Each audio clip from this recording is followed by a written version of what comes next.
Assalamualaikum warahmatullahi wabarakatuh. Alhamdulillahilladzi ahyana ba'dama amatana wa ilaihi nusyur. Nahmaduhu haqqa hamdih wa nashkuruhu haqqa syukrih.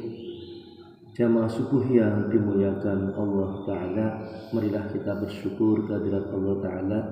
Salawat dan salam semoga terlimpah pada junjungan kita Nabi Agung Muhammad sallallahu alaihi wasallam. Semoga terlimpah pula pada seluruh keluarga beliau, sahabat beliau dan umat beliau, termasuk diri kita mendapatkan syafaat fid dunya hatta ilal akhirah. Allahumma amin. Mari kita lanjutkan, masih berada di hadis yang kemarin dengan penjelasan lanjutan hadis yang ke-14 yang diambil dalam kitab Fadilatus Shadaqah bab anjuran zuhud dan qanaah. A'udzu billahi minasyaitonir rajim. An Jubair bin Nufair radhiyallahu anhu mursalan qala Rasulullah sallallahu alaihi wasallam ma uhiya ilayya an ajma'al mala fa akum minan tajirin walakin uhiya ilayya an sabbih bihamdi rabbika wa kum minas sajidin wa'bud rabbaka hatta ya'tiyakal yaqin. Rahu Abu Dawud kata bin Mishkah. Diriwayatkan dari Jubair bin Nufair radhiyallahu anhu secara mursal bahwa Rasulullah sallallahu alaihi wasallam bersabda, tidaklah aku diberi wahyu diperintahkan oleh Allah untuk mengumpulkan harta dan agar aku menjadi seorang pedagang, tetapi aku diperintah oleh Allah, wahai Muhammad, bertasbihlah dan bertahmidlah kepada Tuhanmu, jadikanlah engkau dalam golongan orang-orang yang sujud mendirikan sholat dan beribadah kepada Tuhanmu hingga keyakinan kematian datang kepadamu, yakni engkau meninggal dunia dalam keadaan seperti itu. Hadis riwayat Abu Dawud dalam kitab Mishkah. Keterangan lanjutannya sebagai berikut. Ketika Umar bin Abdul Aziz rahmatullah alaih jatuh sakit, maka sekelompok orang datang menjenguknya. Di antara mereka ada seseorang yang sangat lemah, pucat dan kurus. Umar bin Abdul Aziz radhiyallahu anhu berkata kepadanya, "Mengapa engkau seperti ini?" Orang itu menjawab, "Karena saya sering sakit dan kurang sehat." Umar rahmatullah alaih berkata, "Tidak, katakanlah yang sebenarnya."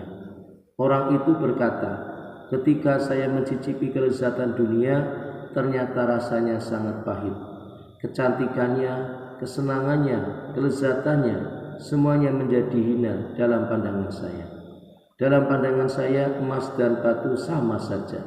Arsy Allah senantiasa berada di hadapan saya, seolah-olah saya melihat mahsyar dengan mata kasar saya dan rombongan-rombongan yang memasuki surga dan golongan yang dicampakkan ke dalam neraka. Oleh karena itu diri saya haus pada siang hari dengan berpuasa dan berjaga sepanjang malam dengan mengingat Allah. Kedua hal ini tidak sebanding dengan pahala dan azab Allah Subhanahu wa taala." Dawud At-Ta'i rahmatullah alaih merendam potongan roti dalam air lalu meminumnya. Ia tidak pernah mengunyah roti itu.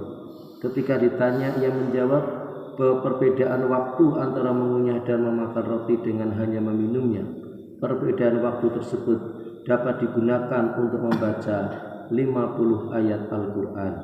Ketika seseorang datang mengunjunginya, orang itu melihat bahwa kayu penopang bumbung rumahnya telah rapuh. Ia berkata, kalau kayu saya penopang bumbung kamar itu sudah rapuh. Ia menjawab, sejak 20 tahun yang lalu aku tidak pernah melihat bumbung rumahku. Orang warok bukan hanya menghindarkan diri dari berbicara sia-sia saja, tetapi juga menghindarkan diri dari melihat yang sia-sia, yaitu mereka tidak melihat ke sana kemari.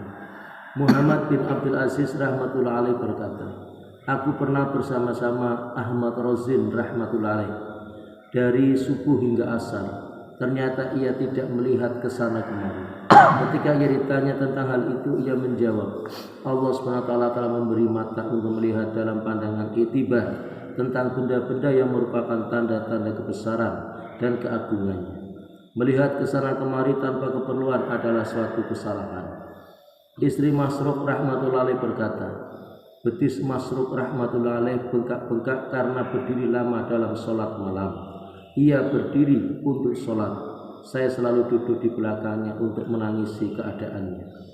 Abu Darda radhiyallahu anhu berkata, jika di dunia tidak ada 3 kelezatan, maka aku tidak akan menyukai hidup di dunia walaupun untuk sehari saja. Yakni yang pertama, kelezatan haus dalam puasa di tengah hari yang sangat panas. Yang kedua, kelezatan sujud pada akhir malam. Dan yang ketiga, kelezatan bergaul dengan orang-orang warok, di mana kata-kata hikmah dari mereka dapat dipilih, sebagaimana memilih buah-buahan yang baik di sebuah kebun.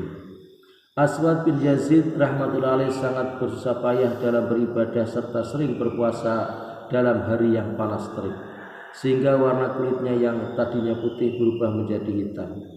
Alqamah bin Qais rahmatullahi bertanya kepadanya, mengapa engkau banyak menyiksa diri sendiri?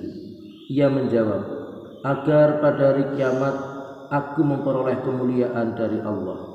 Maksudnya ia menahan penderitaan agar tubuhnya dimuliakan pada hari kiamat. Diceritakan dalam rangkaian kisah bahwa seorang ahli warok sholat 1000 rakaat dan berdiri setiap hari. Apabila letih dan tidak mampu berdiri, ia akan sholat 1000 rakaat lagi dan duduk. Setelah sholat asar, ia duduk dengan sangat tawadhu lalu berkata, ya Allah, aku heran kepada makhluk yang memilih selain engkau. Aku heran bagaimana mereka dapat berpuas hati dengan sesuatu selain engkau ya Allah. Namun yang lebih mengherankan lagi, bagaimana hati mereka dapat menerima sesuatu selain berzikir kepadamu. Dan demikianlah apa yang kita dengarkan, beberapa kisah orang-orang yang warok, orang-orang yang sangat dekat kepada Allah, yang dia menganggap dunia adalah sebagai keperluan saja. Dia tidak tertarik dengan dunia yang masuk ke dalam hatinya, sehingga dunia itu berada dalam genggamannya, tetapi Allah berada dalam hatinya, sehingga dia merasakan kelezatan, kenikmatan dalam kehausan ketika berpuasa, kenikmatan bersujud malam ketika dia sholat tahajud, dan kenikmatan dia bisa bergaul dengan orang-orang yang sesama mukmin, orang-orang yang baik, orang-orang yang warok, yang mampu menghadirkan segala kebesaran Allah di dalam hatinya. Maka mari kita belajar dari mereka, kepada Rasulullah SAW dan para sahabatnya, dan kepada para